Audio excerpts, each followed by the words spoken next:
Il y a plusieurs aspects en termes de réponse. Il y a d'abord qu'on est dans des mutations très profondes.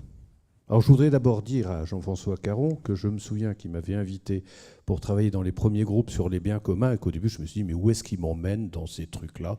Je ne comprenais rien du tout au début. Maintenant j'ai compris. Mais je me souviens du tout début du lancement de toutes ces réflexions sur tout ça qui était d'ailleurs absolument passionnant. Ce que je voudrais dire, c'est que, et nous travaillons là-dessus au Césaire, c'est que nous sommes dans des mutations importantes. Et bon, ici, on en parle, on l'aborde, mais l'ensemble des citoyens n'en est pas conscient. Ils vont parler de crise, ils vont parler de choses qui ne vont pas. Mais on est dans des changements de société. Et donc, ces mutations, elles sont déterminantes pour tous les acteurs. Et on a tendance à le réduire uniquement au monde économique ou au monde politique. Mais c'est tout le monde qui doit changer. Et donc c'est ça qui est important dans ce débat-là aujourd'hui. C'est cette prise de conscience que tous les acteurs doivent changer, sinon on n'y arrivera pas. Et ce qui est important dans les mutations, c'est que nous déterminons 3 mutations. Il y a d'abord une mutation sociale et sociétale qui est forte. Il y a une deuxième mutation qui est la mutation économique, et la troisième mutation, c'est celle des territoires. Si on prend la mutation économique, on est dans des bouleversements importants. Le système dans lequel on est ne fonctionne plus. Vous le voyez, regardez, la bourse vient de chuter. Ah, ben, plus rien ne va. Mais qu'est-ce que c'est que la bourse ? Les entreprises continuent à fonctionner. Donc, quelque part, il y a des systèmes qu'on peut peut-être revisiter autrement. Le deuxième point, c'est que dans le domaine économique, on pourrait reparler, mais j'en parlerai après, c'est du mode de fonctionnement des entreprises qui est en train de bouger, de changer, etc., avec des regards différents. Le deuxième point, c'est le modèle social et sociétal, parce que, disons que pour des raisons d'organisation, etc., le citoyen est co-responsable de la décision et de plus en plus. Moi, ça me va bien, puisque nous représentons la société civile. Mais, je dois dire, est-ce que réellement on l'écoute ? Est-ce que réellement on fait en sorte de prendre en compte l'avis de la société civile et pas seulement l'avis des politiques ? Et est-ce qu'on prend en compte également tous les besoins dans une projection à terme, tous les besoins à terme ou les souhaits à terme des habitants ? Et troisième point après ça, c'est les territoires. Oui, nous sommes dans des territoires en profond changement qui ont leur histoire, comme la population, qui ont leur histoire, etc., et qui nécessitent des accompagnements importants. Je prendrai par exemple l'urbanisation, la périurbanisation et la ruralité. Bon, est-ce qu'on va continuer à avoir des métropoles denses de plus en plus importantes et favoriser des déserts, ou est-ce qu'on va au contraire trouver des équilibres sur les territoires en les rendant attractifs et en développant de l'activité économique ? Bien sûr qu'il nous faut une métropole et des métropoles d'équilibre dans la région, mais en même temps, comment est-ce qu'on peut faire en sorte qu'on ait des territoires qui soient attractifs, qui soient dynamiques, qui génèrent de l'activité, de la richesse et de l'emploi ? Voilà. Alors j'ai commencé par ces mutations parce que moi j'ai bien entendu les conclusions et j'ai regardé les 9 projets pilotes et j'ai envie de me dire, ces 9 projets pilotes, en fait, ce qu'il faut, c'est qu'ils soient des démonstrateurs. C'est-à-dire qu'il faut se dire, est-ce que à partir de ces projets pilotes, on ne peut pas développer d'autres activités ou le démultiplier pour pouvoir faire en sorte que ça fasse tache d'huile ? Excusez-moi, je reprends mes papiers parce que ce que je voudrais dire, c'est que, et c'est pour ça que j'ai abordé par la question des mutations, c'est qu'en fait, il nous faut aborder les choses avec un nouveau regard. Je vais vous donner un exemple. La ville de Lille doit changer son éclairage. Alors, si on est dans le moins 10 ans, on met des LED. Si on est dans le mieux 10 ans, eh bien, peut-être qu'il faut raisonner autrement avec une collectivité locale qui va discuter avec différentes personnes, les citoyens, ce qu'ils en veulent, les utilisateurs, les commerçants, et puis voir avec les sociétés qui sont à même de pouvoir fournir les prestations. Si ce ne sont que des LED achetés en Chine pas cher et on ne sait pas combien de temps ça va durer, ou si au contraire on peut favoriser une démarche régionale avec des prestataires régionaux, avec une réponse d'éclairage qui soit non seulement durable, mais qui répond aux différents besoins exprimés. Et là, on a une démarche différente. Deuxième aspect, c'est qu'une même démarche de la part de la collectivité publique, c'est de se dire comment est-ce que je peux favoriser l'activité, l'emploi, dans des conditions économiques, en faveur d'entreprises du territoire. Et je peux peut-être demain permettre à ces activités de se développer sur d'autres villes, d'autres territoires, d'autres pays en Europe.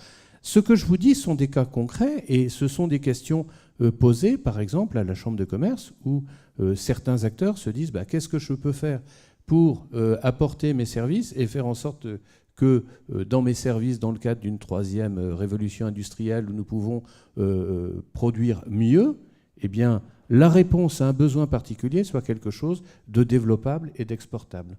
Voilà.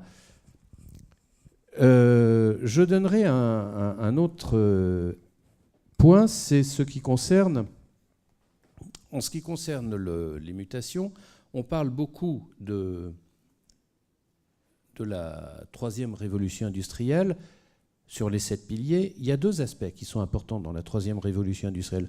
Au-delà de l'importance du numérique, qui est absolument déterminant, bien au-delà de la seule énergie, mais également de la possibilité de produire de l'énergie bien moins chère.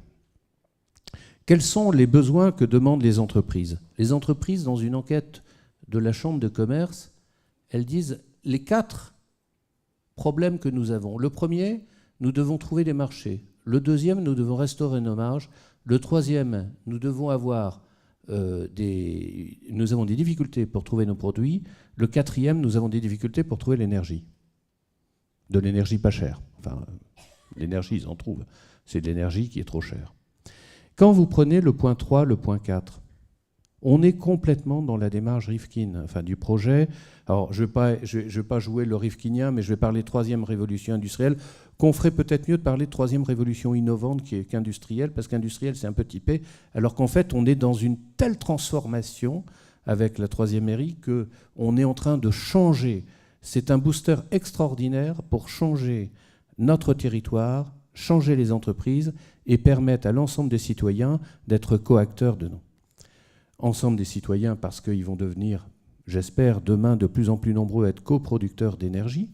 Donc, Madame Michu, elle va vendre de l'énergie à sa voisine, et aujourd'hui, elle ne le sait pas. Ça va changer de beaucoup les donnes, parce que quelle est sa responsabilité pour vendre de l'énergie à la voisine, etc. Et simultanément, ça va nous permettre, progressivement, d'avoir une région autonome en production d'énergie. C'est-à-dire, au lieu d'attendre de l'extérieur la possibilité d'avoir notre énergie, progressivement, nous aurons notre propre production d'énergie. Donc, nous, économiquement, nous permettrons d'avoir un territoire plus attractif par cette production d'énergie. Le deuxième facteur, c'est ce qui concerne les ressources des biens. Et un des aspects, alors je ne réponds pas à tout, bien entendu, mais l'économie circulaire permet d'être une source, pas la seule, mais une source de production de biens, notamment sur des matériaux rares, qui vont répondre à des tas de besoins ici dans la région. Oui, mais pour faire écho à ce que disait Marie-Christine Blandin, et justement vous parlez d'économie circulaire, je vois Christian Duterte qui est là et qui, tout à l'heure je suis arrivé dans cet atelier qui était en retard, mais c'est comme ça, et il était en train d'expliquer qu'il faut changer le modèle économique d'un certain nombre de boîtes. Tant qu'une boîte qui produit des médicaments a intérêt à ce qu'il y ait plus de maladies pour vendre plus, elle n'a absolument pas de raison de changer son modèle économique. Si on change les curseurs et qu'on fait qu'on gagne plus quand il y a plus de prévention et plus d'évitement de maladies, on change le logiciel de cette entreprise qui est parfaitement capable, comme les entreprises, de s'adapter, de développer de la valeur, de la richesse à partir de ça. Donc est-ce que ça, ce que vous dites, il y a quand même un vrai pas par rapport aujourd'hui, où on en est à votre avis dans la région, par rapport à ce pas en avant, ce mouvement paradigmatique qu'il faut faire? Écoutez, je pense que intellectuellement, on comprend que les chefs d'entreprise ou les entreprises aient intérêt, mais quand vous regardez les évolutions, je vais prendre l'exemple de l'emballage, par exemple. Vous avez sous la pression, pour des questions de législation, de réglementation, éco-emballage, etc., eu des changements considérables, si bien que maintenant, pratiquement, tous les emballages sont recyclables. Ce n'était pas vrai il y a 15 ans. Il y a 15 ans, vous aviez des tas d'emballages en PVC, etc. On s'en fichait complètement. J'ai été chef d'entreprise, je suis arrivé, j'ai eu la volonté de mettre des emballages recyclables, c'était il y a 20-25 ans.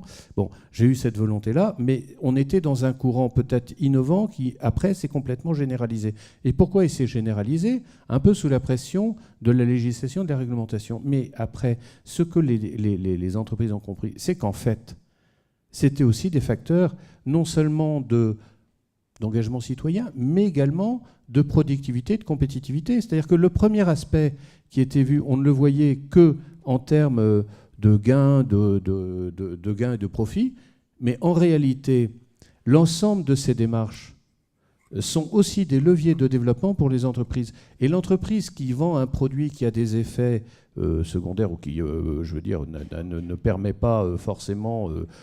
si ce n'est d'être recyclable pour l'emballage, mais peut avoir des tas d'effets dévastateurs, quand l'entreprise raisonne à long terme sur son devenir, ce qu'elle est, elle a tout intérêt à changer.